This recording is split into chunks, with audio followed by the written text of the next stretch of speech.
Cum ar fi să câștigi de 3 ori mai mult pe energia pe care o injectezi în rețea dacă ești prosumator? Despre asta încerc să aflu cum e posibil de la Cătălin Stâncel de la Yellow Grid. Salut, Cătălin! Salut, George! Ne povestim ceva vreme. Eu i-am descoperit recent pe cei de la Yellow Grid și i-am scris să-i întreb care e faza, pentru că, din câte îmi dau seama, ei încearcă să facă ceva ce îmi doresc de mult.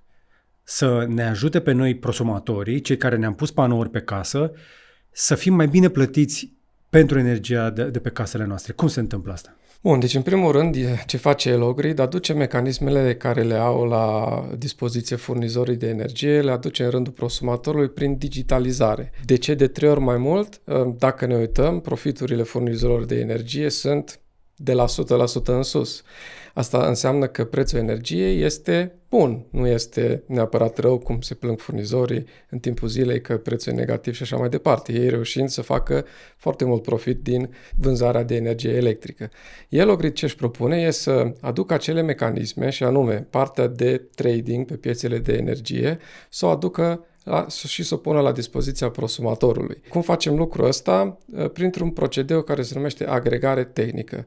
Adică noi am venit cu tehnologia prin care putem să grupăm simultan zeci de mii, chiar sute de mii de invertoare și de sisteme casnice în ceea ce numim un Virtual Power Plant, adică o baterie comună cu capacitate de generare de energie și având asemenea putere la dispoziție, noi putem să tranzacționăm pe aceleași piețe pe care furnizorii din ziua de astăzi o fac.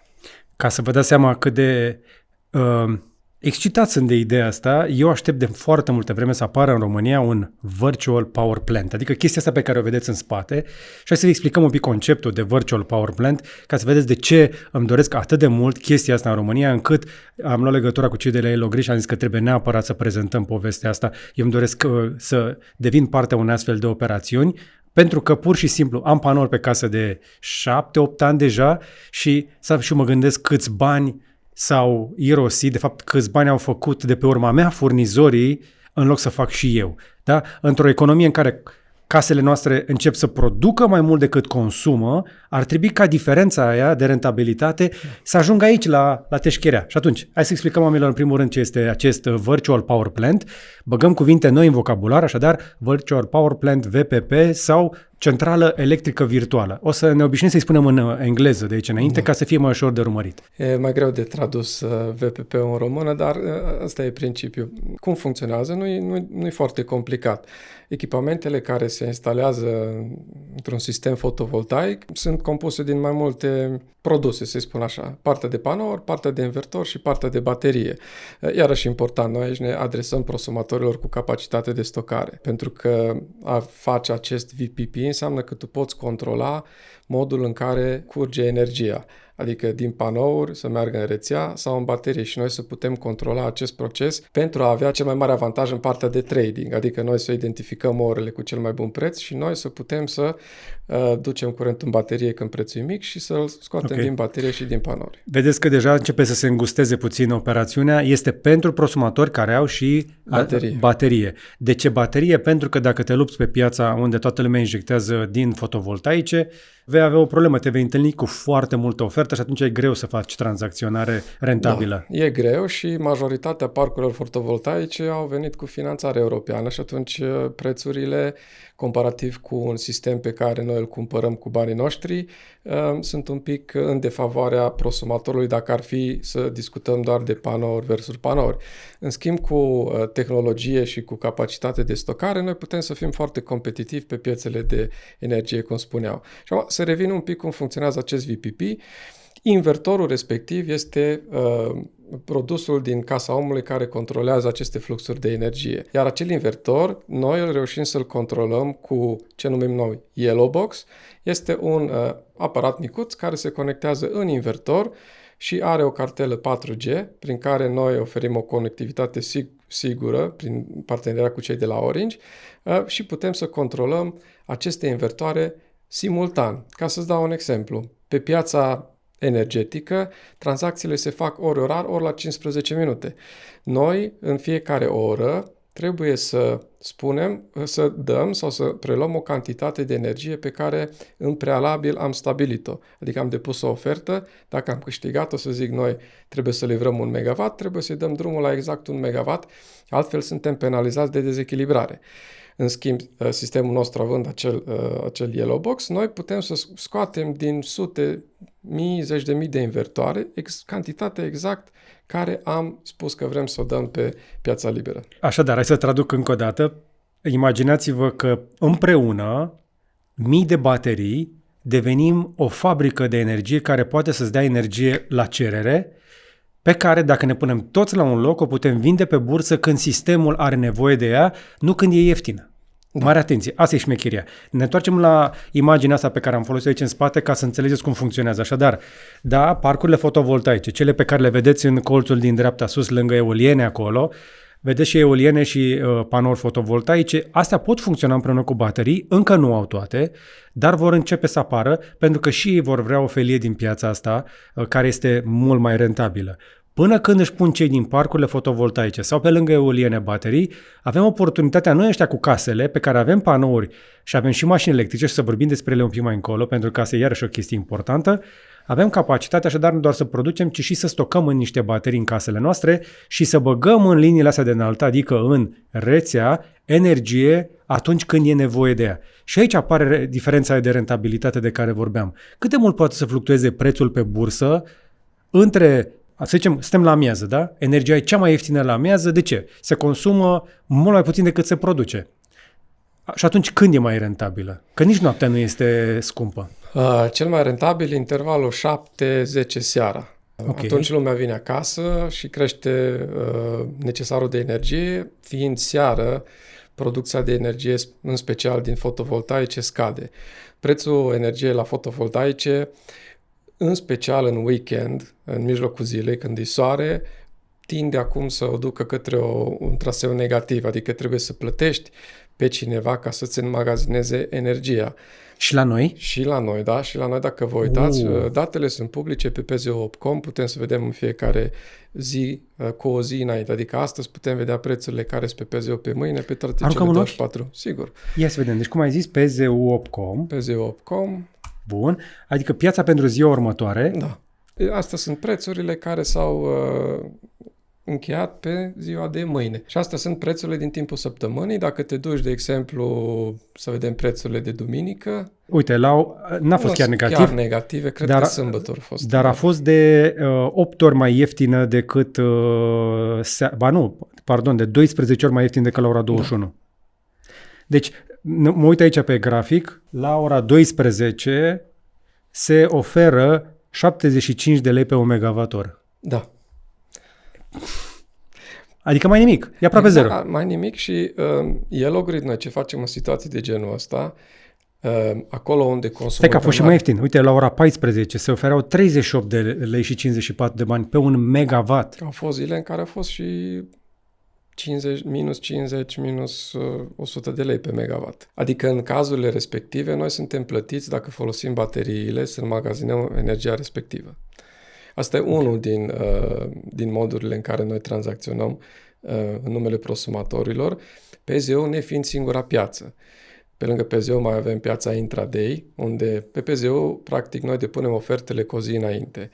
În cazul în care avem anumite devieri, de exemplu, nu s-a produs atât cât am estimat noi, în acel caz noi putem să folosim și piața intrazilnică, unde putem cu o oră înainte, practic, să încheiem o tranzacție cu cineva pe energie. Și pe lângă asta mai este piața de echilibrare, unde acolo noi cu platforma noastră vom aduce unul din cele mai mari beneficii pentru clienții noștri.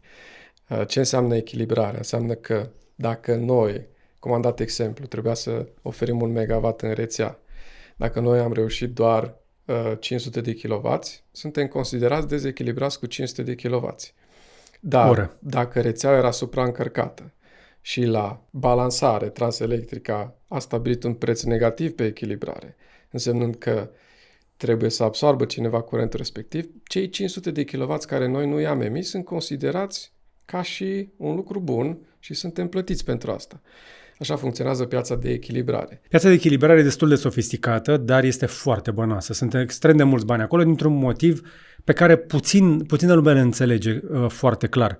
Pur și simplu, dacă vrei să ai luminile aprinse în momentul ăsta, cineva trebuie să producă energia în momentul ăsta, pentru că noi nu prea avem capacități importante de stocare, nu avem baterii peste tot, da. Și atunci undeva trebuie să producă energia, de aceea o tranzacționăm, după cum ați văzut, pe bursă, vrem să intrăm pe bursă, pentru că energia este extrem de cerută, este cea mai importantă chestie, cred eu, din toată civilizația umană în momentul ăsta. Fără ea nu putem, ajungem în epoca de piatră. Fără electricitate ne ducem înapoi în epoca de piatră și atunci cineva trebuie să o furnizeze. Bun. Voi aveți experiență în domeniul ăsta, nu sunteți începători. Noi nu suntem începători, noi, din punct de vedere tehnologic, am început acum 6-7 ani în Marea Britanie, livrând proiecte în industria energetică, în special pentru producătorii de echipamente smart, invertoare, baterii inteligente. Noi acolo deja avem câteva sisteme instalate. Ce e diferit în România e faptul că noi am ales în România să devenim furnizori de energie. De ce, Cătălin? De ce în România trebuie să devii și furnizor? Pentru că, din păcate, în România nu avem un număr foarte mare de furnizori. Iar cei pe care le avem sunt foarte mari din zona corporate.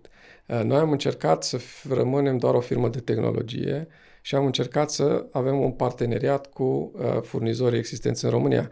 În schimb, la o analiză după câteva discuții, am realizat că e un proces de câțiva ani. Și atunci am decis să devenim noi furnizori de energie, care e un proces foarte... Vrei să spui că furnizorii actuali din piața de la noi, ăștia mari, sunt greoi? Sunt greoi, da. Sunt greoi și nu doar că sunt greoi, dar pornesc din spate cu platformele lor tehnologice care trebuie adaptate la ce facem noi și ce știm noi să facem. Iar un proces de lung îndelungat în mediul corporatist. Trebuie să definim un produs împreună cu ei, trebuie să-și pună echipele să le facă și așa mai departe. Practic, vorbim despre o companie de tehnologie care a înțeles că în industria energetică de la noi lucrurile s-au rămas în urmă cu niște ani, vin cu experiență pe baza unor proiecte de succes din Marea Britanie în ultimii 6-7 ani. Poți să ne spui ce ați făcut acolo? Sigur. Noi am lucrat pentru o companie, My Energy se numește, care produc baterii inteligente, încărcătoare de mașini inteligente și noi am lucrat, echipele noastre au lucrat la partea de software, partea de cod care le transformă acele echipamente în echipamente inteligente, adică partea de comunicare, de predicție, aplicațiile mobile, aplicațiile web și așa mai departe. Deci, practic, voi v-ați nimerit în industria de energie pentru că veniți din zona de programare de IT. Da, și fiind români, eu am vrut să trec la partea asta de prosumator de mult timp și începând să înțeleg ce înseamnă, e un pic foarte greu mi-a fost să înțeleg de ce România e tot la nivel de pix și foaie după atâția ani de digitalizare și mai ales că noi, românii, suntem cunoscuți ca fiind foarte talentați pe partea de servicii software. Cătălin, știm amândoi de ce. Piața de energie de la noi nu e cu adevărat liberă. Nu e liberă din cauza că nu există destulă concurență. Exact. Este principalul motiv. Tocmai de aceea și eu cred că trebuie să existe mai multă concurență. Ăsta e motivul pentru care l-am chemat pe Cătălin astăzi aici. Este, încă o dată, companie de IT, a livrat soluții de IT pentru energie. A înțeles cum se face în Marea Britanie, acum vrea să aducă o soluție aici pentru mai mulți ca mine, care își doresc să fie plătiți mai bine decât sunt plătiți în momentul ăsta pentru energia lor, pentru că am și baterii și vreau să fiu parte activă din rețea, nu doar consumator și furnizor când bate soarele. Hai să explicăm un pic așadar ce vreți să faceți voi cu EloGrid, pentru că știm amândoi, de cele mai multe ori o industrie nu se schimbă până când nu vine cineva din exterior să o folosim acum mai nou un termen din ăsta în engleză, să îi facă un disruption, adică să o transforme. Da? Cum vreți voi să transformați cu EloGrid?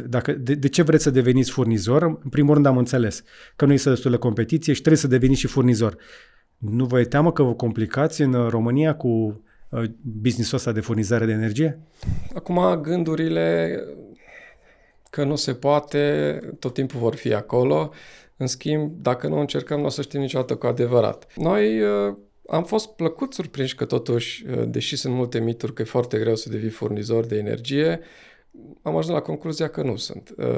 În România totuși a făcut multe progrese la partea de procedură, la nivel de părți implicate, furnizare, distribuție, părți responsabile cu echilibrarea, sunt niște procese destul de bine puse la punct și am fost plăcut surprinși de faptul ăsta. Noi am crezut că o să dureze foarte mult timp, în schimb ne-am mișcat destul de repede cu partea asta de furnizare. Apoi, noi credem că modelul nostru e un model care funcționează, deoarece l-am văzut funcționând în țările vestice mai avansate, în general în Marea Britanie. Okay. Logica spune că și la noi trebuie să fie, adică singura problemă care am putea noi avea în România e că am venit prea devreme, nu că nu e o idee bună. Și atunci noi ne-am decis să încercăm. Asta cu prea devreme o recunosc. Poate reușim. Așadar, hai să le explicăm oamenilor ce să facă. yellowgrid.ro, dacă intri, ai o poză mare care îți arată o casă de prosumator, câștigă mai mult din energia ta.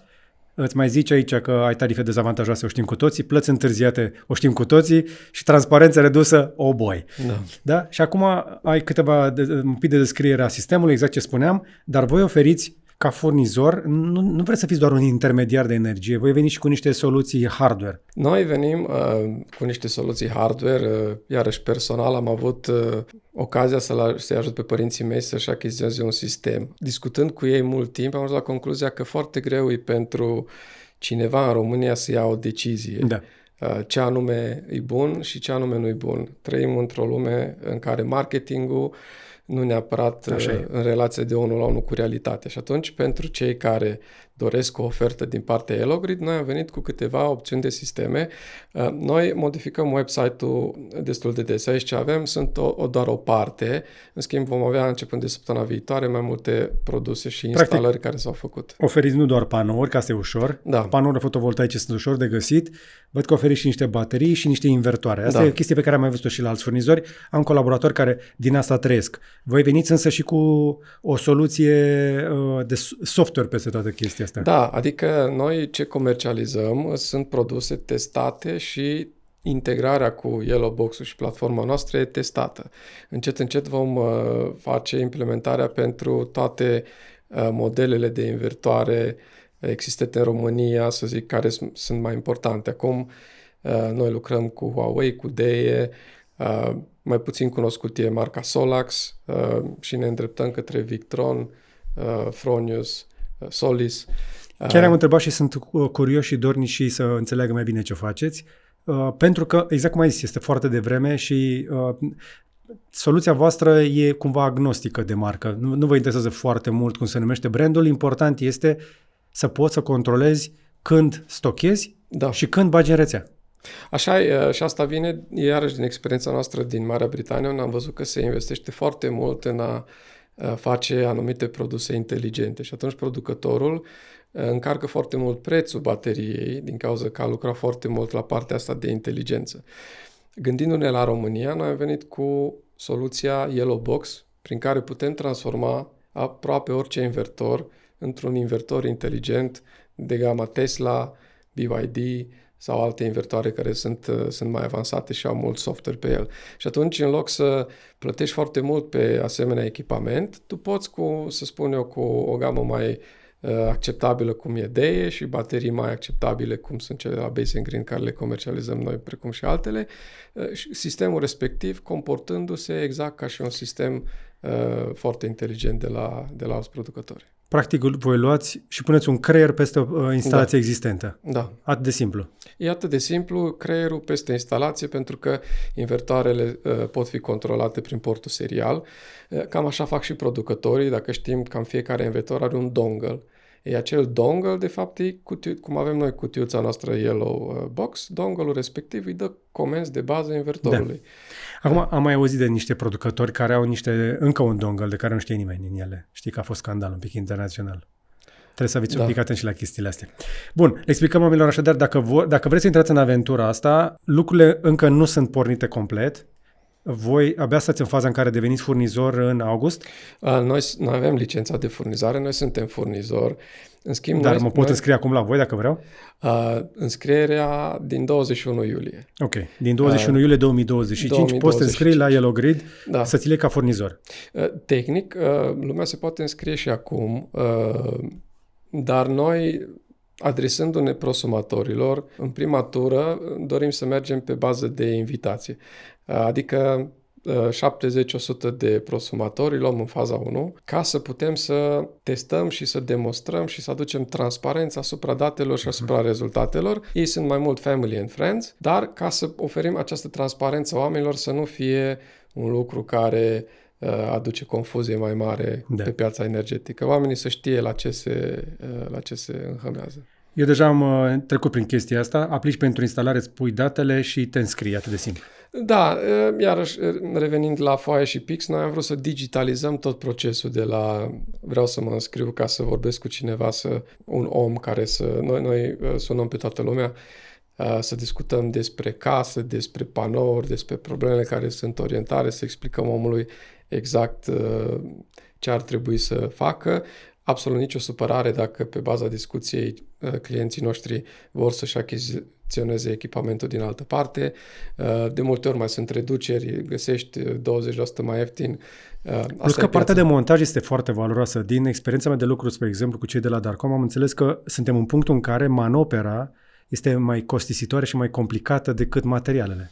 De foarte multe ori. De exemplu, costul șinelor de aluminiu și a structurii care se pune pe casă e mai mare decât costul panourilor. Eu am explicat chestia asta. Încercam să bugetez cu Cornel, spre exemplu, niște panouri ca să înlocuim gardul. Era mai ieftin să pun fotovoltaice decât să pun gard metalic și era mai ieftin gardul metalic decât gardul de lemn. Deci în România, în momentul ăsta, e mai ieftin să spui fotovoltaice decât gard metalic sau gard din lemn. Gardul din lemn e cel mai scump. Da, și mi se pare o soluție elegantă partea cu gard din panouri, plus că sunt și utile. Da, bine, acum să și accepte arhitectul. Depinde mult de modă, dar până acum 10 ani erau urâte panourile fotovoltaice pe casă, acum parcă nu mai zice lumea că sunt urâte. Știți că cei de la Tesla au inventat țigla ca să nu fie în formă de panou. O soluție elegantă, dar prea scumpă, nu prea a avut succes pentru că este prea costisitoare și avem acum panouri. Producția în volume mari ne-a adus ca panourile fotovoltaice să fie atât de ieftine încât să fie mai ieftine decât sistemele de prindere pentru panourile alea. Și acum și acumulatorii. Și acumulatorii comparativ cu anul trecut sunt cam la jumătate de preț. S-a ieftinit și acumulatorii și urmează să vină generații noi de acumulatori, de acumulatori care pot sta afară, fără probleme în curând, deci nu o să mai fie neapărat nevoie de un spațiu dedicat. Ce comercializăm noi, de exemplu, din gama Solax, sunt baterii încălzite care stau afară, sunt certificate, funcționează până la minus 20 de grade. Și nu consumă foarte mult partea asta de încălzire. Sunt multe case care nu au un beci sau o cameră tehnică și atunci venim și cu soluția asta de baterii de exterior. Chiar dacă au. Eu mi-am făcut deja planul ca la Casa Bucnici 2, pe care tocmai acum au adăugat, am lăsat un spațiu afară special pentru baterii, pentru că sunt convins că vin bateriile care este la exterior. Așadar, dacă te gândești, dacă vrei sau nu să devii prosumator, poate ești deja și vrei să faci mai mulți bani din energia ta, ăștia sunt pași. Da? Ori îți faci tu o instalație, ori îi întrebi pe cei de la Elogrid sau lucrezi cu cine vrei tu. De-aia îmi place că e loc pentru toată lumea în piața asta, că e încă de vreme. După care ei vin cu boxul ăla, după ce te înscrii la ei, îți dau un box care vine peste instalație și în momentul acela bateriile din casa ta mai sunt în administrarea ta. Cât din energia din baterii pot eu să mai folosesc la mine în casă? Că dacă pică curentul, vreau să am curent în casă. Bateriile sunt administrate de noi, dar sunt proprietatea ta. Și tu o să poți să-ți setezi în aplicațiile noastre cât la sută din baterie pui la dispoziția noastră ca să putem tranzacționa. De exemplu, poți să setezi, dacă ai o baterie, să zic, de 50 de kWh, poți să zici 20 vreau să-i țin tot timpul pentru mine și tu poți să folosești doar 30 de kW din baterie. Și atunci noi păstrăm energia respectivă. În schimb, încercăm să explicăm oamenilor că, deși e un gând bun, e doar destinat în cazul în care tu vrei să funcționezi și off-grid. Pentru că de multe ori, dacă noi reușim să vindem curentul respectiv când e prețul, să zic, de 1000 de lei, liniștit apoi poți să consumi curentul la 300-400 de lei pe megawatt. Și ești mai bine decât să fii lăsat 50% din baterie și să consumi din bateria respectivă. Pentru că faci profitul din acea tranzacție. Dar noi o să explicăm lucrurile astea prin grafice, prin simulări clienților noștri. Sunt mai multe etape. Unu, da, într-adevăr, dacă știi că nu ai probleme de rețea, ții fotovoltaicele, bagi în rețea, îți iei înapoi, plătești taxele de transport, e cea mai ieftină variantă. Da. Adaugi baterii și suntem la punctul la care bateriile își scot banii dacă îți faci autoconsum complet. Da. Ne apropiem de momentul ăla.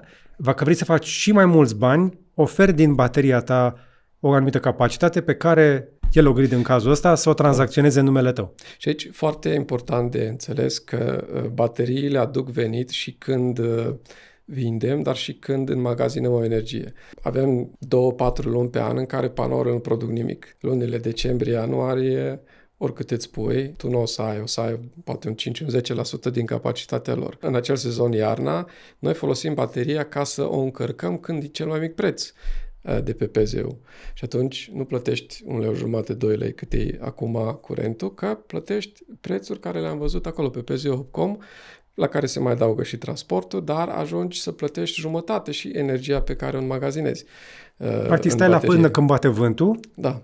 vin dintr-o dată eolienele, scade prețul și atunci vine sistemul și zice bagă acum în baterie că e super ieftin. Noi folosim un algoritm de machine learning, acum lumea zice AI la orice fel de tehnologie de genul ăsta.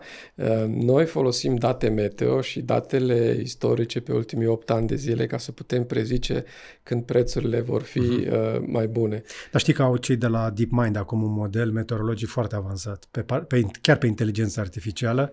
Sunt tare curios cât de util va fi când veți putea face prognoze meteo, adică dacă intrați și disrupeți, transformați piața asta de energie, cum ar fi să o faceți și pe cea de meteo, că devine rentabil? 100%. Acum sunt furnizori de servicii IT care oferă asemenea date. Ce vă pot spune clar e că acuratețea undeva la meteo e 80% e bună. În schimb, noi folosim foarte mult pe toate datele care le avem și foarte mult aici contează profilul de consum a casei. Pentru că toate împreună vor da ce capacitate avem noi disponibilă în ziua următoare ca să putem face ofertele relevante pentru un maxim de venit. Și până la urmă ăsta e avantajul în competiția pe care avem cu ceilalți furnizori și nouă nu ne e frică de competiție, am vrea în România să avem competiție pe partea asta digitală tehnologică, să putem să eficientizăm până la urmă omul să beneficieze de ceva tehnologic modern. Câți prosumatori erau în România? Mai mult de 1.500.000, parcă. 300.000, în jur de 300.000 de prosumatori și dacă fiecare prosumator ar da doar câte 3 kW de capacitate, am avea 1 gigawatt? Cred că sunt mai mulți. Sunt multe și parcurile și așa, dar deja populația vine cu o putere destul de mare. Și acum, iarăși, o dilemă, un lucru la care ne-am gândit noi când ne-am apucat de treaba asta e de ce să consumi terenul agricol și să nu folosești acoperișurile oamenilor, pentru că cealaltă alternativă e să faci parcuri fotovoltaice. Dar știi că e ilegal ce fac oamenii ăștia cu terenurile agricole? Nu știu dacă e legal sau nu, dar... Este ilegal pentru că am avut un interviu fix cu un fermier, cu Emil Turdean, care mi-a spus chestia asta. Terenurile pentru a se pune fotovoltaice pe ele trebuie degradate, scoase din circuitul agricol. La nivel european nu avem voie să facem parcuri fotovoltaice pe terenuri agricole. Nu ne facem prieteni spunând adevărul ăsta, pentru că sunt foarte multe interese în zona asta de parcuri fotovoltaice. Numai noi când am vorbit cu 3 oameni care s-au lăsat de ce făceau înainte și fac mai nou parcuri fotovoltaice. Parcuri fotovoltaice unde? Pentru că la nivel european nu se permite să faci parcuri fotovoltaice pe terenuri agricole. Tocmai de aia să folosim acoperișurile caselor, halelor, pe orice fel de construcție, nu pe teren fertil. Avem nevoie de pământ pentru mâncare. Așa e. Iarăși să transporti curentul de la parc la casele oamenilor e o irosire a rețelei. Software-ul nostru e baza unei comunități de energie, adică în faza a doua noi o să putem să avem comune, sate, care își creează propriul VPP. Și atunci, aici mai trebuie să lucrăm cu distribuitorii. Eu cred că dacă sunăm la Ciugudă, ea chiar o să înțeleagă și o să și facă imediat. Da, sau poate la Corbeanca, nu știu. Aici trebuie să discutăm și cu distribuitorul, că mai trebuie să ne integrăm cu ei la contorul curentului care intră în comună, pentru că, de fapt, noi ce facem? Noi blocăm curentul care iese sau care intră, dar avem nevoie de cineva care măsoară. Să ținem tot timpul pe zero și atunci noi din, să zic, 1000 de invertoare din comună le lăsăm curentul doar să circule în comuna respectivă. Am eu o idee creață. Cred că fiecare comunitate trebuie să devină o fabricuță de energie cu propria baterie și doar atunci când avem nevoie să ne reglăm, să ne dăm surplusul sau să ne luăm atunci când avem nevoie din exteriorul comunității noastre. Ăsta e viitorul. cred că este mai sustenabil așa, este mai sigur pentru toată lumea și este mai verde, este mai sustenabil. E mai bine în toate punctele de vedere.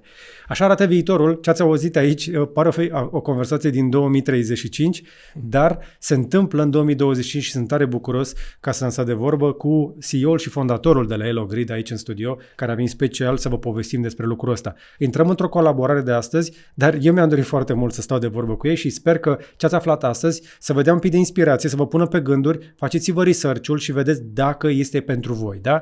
E la început de drum, eu îmi doresc să reușească, nimeni nu vă garantează succesul, mai ales în România, dar e important să încerce și nu sunt singurii care ar trebui să încerce, ar trebui să auzim de la mai mulți oameni cu inițiativă că își doresc așa ceva. Îmi doresc să văd asta în comunități, dar îmi doresc să o văd și sub formă de companii. Cu toții trebuie să câștigăm mai mult din energie, nu doar băieții deștepți și corporațiile. Cătălin, mulțumesc! Mulțumesc! Dacă vreți să aflați mai multe, intrați pe yellowgrid.ro, apasă pe aplică acum, înscrie-te și o să vezi că te contactează cineva de acolo. După cum ai auzit, în etapa asta nu e loc pentru prea mulți oameni, așadar cu cât vezi mai curând acest material, cu atât mai multe șanse pentru tine. Tocmai de aceea am încercat să le dau prioritate membrilor care mă susțin pe acest canal de YouTube și poți să o faci și tu apăsând pe butonul Join sau alătură-te de dedesubt. Vă urez să produceți mai mulți bani din energia voastră, așa cum îmi doresc și mie. Și până data viitoare, să vă fie numai bine!